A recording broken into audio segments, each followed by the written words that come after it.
कि भूमि को सुनाने के बाद भूमि ने मना कर दी फिल्म और उन्होंने कहा कि नहीं क्योंकि कोविड चल रहा था और लोगों को लग रहा था दुनिया ऑलरेडी बहुत डार्कनेस में है और आप फिर एक डार्क कहानी बनाना चाहते हैं तो भूमि ने मना कर दी फिल्म। भूमि ने कहा इट्स टू डार्क। और फिर 6 महीने बाद भूमि का एक रैंडम कॉल आया मेरे पास कि वो कास्टिंग हो गई क्या उसकी। तो मैं बोला नहीं। तो उसने बोला मुझे वो फिल्म करनी है, एक्चुअली स्क्रिप्ट में दिमाग से निकल नहीं रही। And then we started making the film.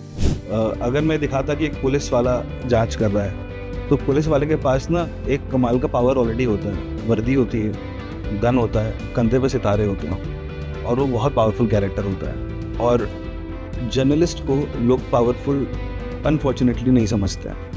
मुझे लगता है कि सबसे ज़्यादा अगर पावरफुल है तो वो आज इसलिए तो सोसाइटी में उसको फोर्थ पिलर बोलते हैं कि जर्नलिस्ट के पास सबसे बड़ा पावर है, उसके पास कैमरा है, उसके पास माइक है, उसको गन नहीं चाहिए, उसको सितारे नहीं चाहिए।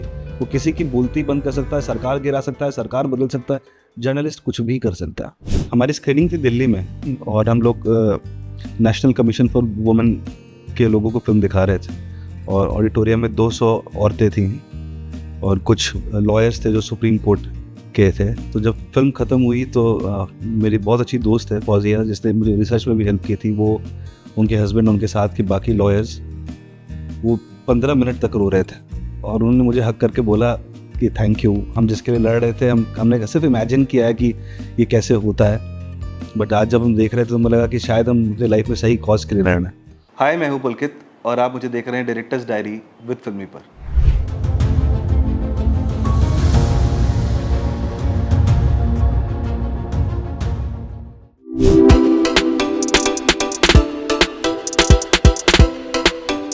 तो 2019 में मैं बहुत पर्सनल फ्रंट पे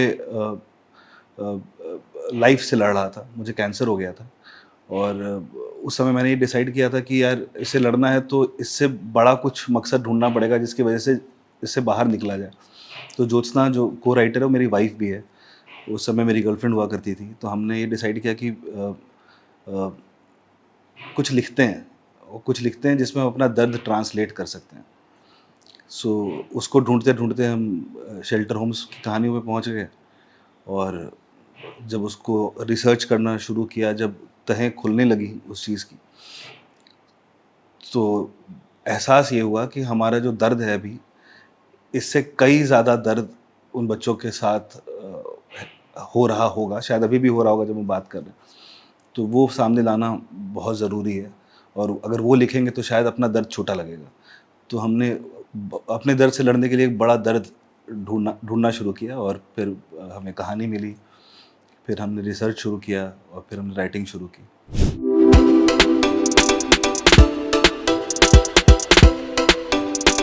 मेरे कुछ लॉयर दोस्त हैं जो अलग अलग जगहों पर क्राइम लॉयर्स हैं, क्रिमिनल लॉयर्स हैं। पटना में हैं, दिल्ली में हैं, इंदौर में हैं। तो मैंने उनसे काफ़ी मटेरियल इकट्ठा किया जो child trafficking, child sexual abuse, shelter homes specifically, जो कि हर स्टेट में कहीं ना कहीं ऐसे अब्यूज़ हो रहे हैं। तो वो इकट्ठा करना शुरू किया। फिर मेरे कुछ रिपोर्टर, जर्नलिस्ट फ्रेंड हैं जो बहुत छोटे लेवल पर हैं, जिनके जो जैसे फिल्म में वैशाली है वैसे ही लेवल पे। तो उन्होंने मेरी काफ़ी मदद की। उन्होंने काफ़ी चीज़ें बताई मुझे जर्नलिज्म के बारे में कि टॉपिक कितना बड़ा होना चाहिए नेशनल मीडिया को पिक करने के लिए, उसकी जो ग्रेविटी है वो कहाँ तक होनी चाहिए। तो जर्नलिज्म को समझने में काफ़ी मदद मिली। तो मेरे जर्नलिस्ट दोस्त और लॉयर दोस्त दोनों से जो रिसर्च पेपर्स मुझे मिले उसको हमने काफ़ी स्टडी किया, काफ़ी पढ़ा उसके बारे में। फिर इन डेप्थ पढ़ने के लिए हमने और थोड़ी जानकारियाँ न्यूज़पेपर्स या पुराने आर्टिकल्स या क्राइम डेटा जो गवर्नमेंट का अपलोड करते हैं वो लोग वेबसाइट पे, वहाँ से। तो ये सब कुछ एक्यूमुलेट करने के बाद हमें मालूम चला कि हमें करना क्या है actually.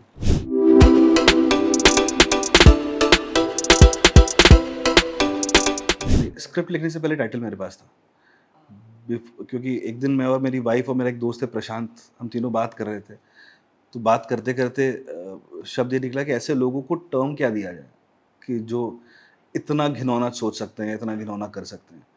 So the first thing which came to our mind was Bhakshak. And script से पहले टाइटल था हमारे पास।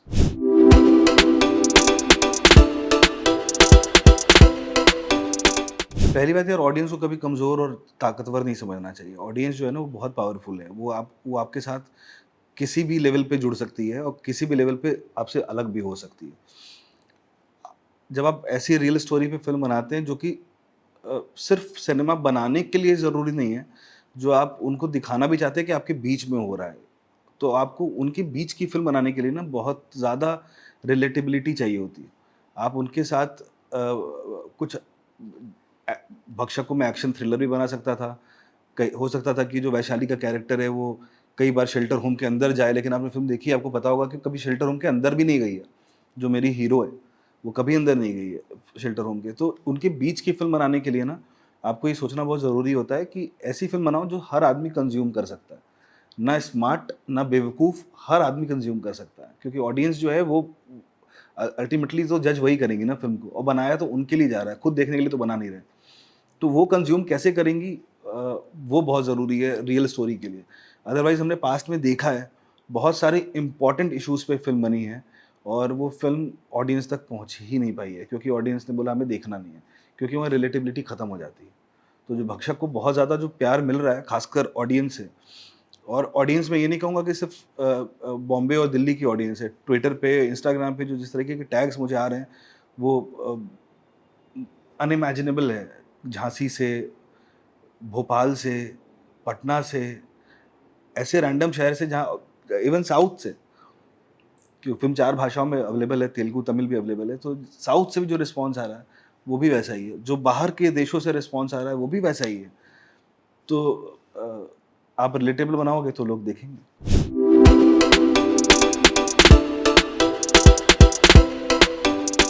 अ, भूमि पेडनेकर मेरी पहली चॉइस थी। जब मैंने तो रेड चिलीज़ जो मेरे प्रोडक्शन प्रोड्यूसर्स हैं, उनसे जब मेरी बात हुई तो मैंने उनको बताया कि मैं इस तरह की चीज़ों पे भूमि को बहुत आसानी से देख पाता हूँ, क्योंकि एक रिलेटेबिलिटी है। क्योंकि कारण ये भी है कि भूमि पहले भी बहुत हार्टलैंड की फ़िल्म कर चुकी हैं, तो इमेजिन करना थोड़ा आसान हो जाता है। और और हमने भूमि को सुनाई भी कहानी।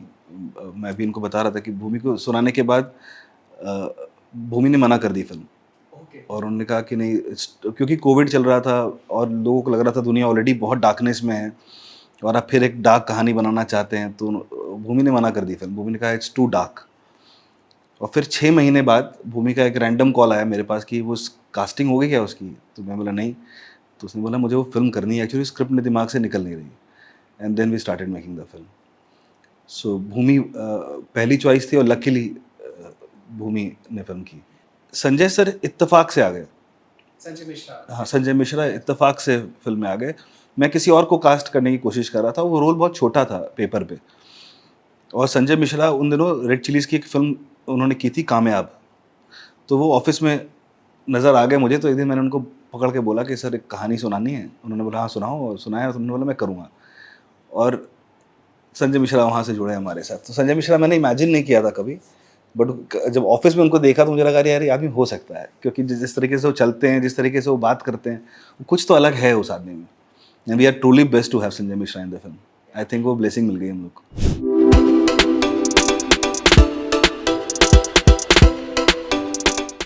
Again inspired from my journalist friend. और मुझे लगता है कि अगर मैं दिखाता कि एक पुलिस वाला जांच कर रहा है, तो पुलिस वाले के पास ना एक कमाल का पावर ऑलरेडी होता है। वर्दी होती है, गन होता है, कंधे पे सितारे होते हैं, और वो बहुत पावरफुल कैरेक्टर होता है। और जर्नलिस्ट को लोग पावरफुल अनफॉर्चुनेटली नहीं समझते हैं।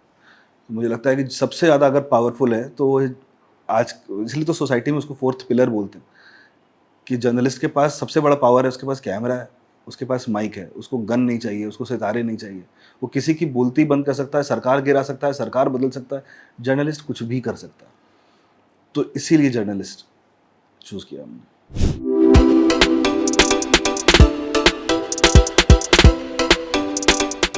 एक सीन है जो शूट करते समय मुझे बिल्कुल नहीं लगा था कि ये अच्छा निकलेगा, क्योंकि वो शूट करते समय आपको एक तरह की मानसिकता चाहिए होती है। जो पहला सीन है फ़िल्म का, तो मैं बिल्कुल उस तरह का इंसान नहीं हूँ।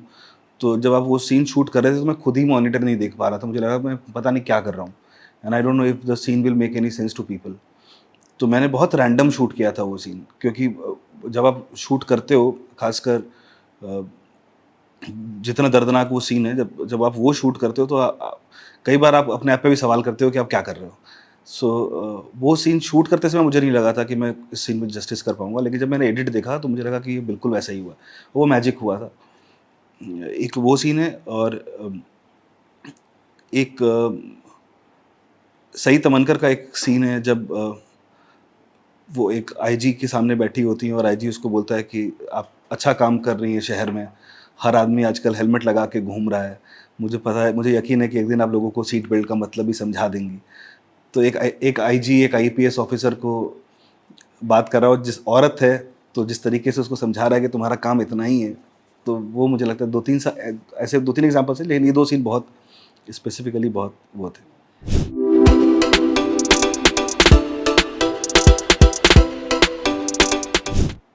ऑनेस्टली हमने भी नहीं सोचा था कि इतना प्यार मिलेगा। फ़िल्म जो बहुत छोटी फ़िल्म बनाई थी, बहुत ईमानदार फ़िल्म बनाई थी, और जिस तरीके से लोगों ने फ़िल्म को एक्सेप्ट किया है, वो हमारा बिलीव एक बार फिर से वापस लाता है कि ऑनेस्ट चीज़ें अभी भी लोगों को पसंद आती हैं। तो प्रेज़ काफ़ी मिला है और अभी भी मिल रहा है। हमारी स्क्रीनिंग थी दिल्ली में, और हम लोग नेशनल कमीशन फॉर वुमेन के लोगों को फ़िल्म दिखा रहे थे, और ऑडिटोरियम में 200 औरतें थीं, और कुछ लॉयर्स थे जो सुप्रीम कोर्ट के थे। उनमें से कुछ लॉयर्स जो थे वो चाइल्ड ट्रैफिकिंग पे काफ़ी अग्रेसिवली केस लड़ते आए हैं। तो जब फ़िल्म ख़त्म हुई तो मेरी बहुत अच्छी दोस्त है फ़ौज़िया, जिसने मुझे रिसर्च में भी हेल्प की थी, वो, उनके हस्बैंड, उनके साथ के बाकी लॉयर्स, वो 15 मिनट तक रो रहे थे, और उन्होंने मुझे हग करके बोला कि थैंक यू, हम जिसके लिए लड़ रहे थे, हमने सिर्फ इमेजिन किया है कि ये कैसे होता है, बट आज जब हम देख रहे थे तो हमें लगा कि शायद हम अपनी लाइफ में सही कॉज के लिए लड़ रहे हैं। So that was the bestest praise we got.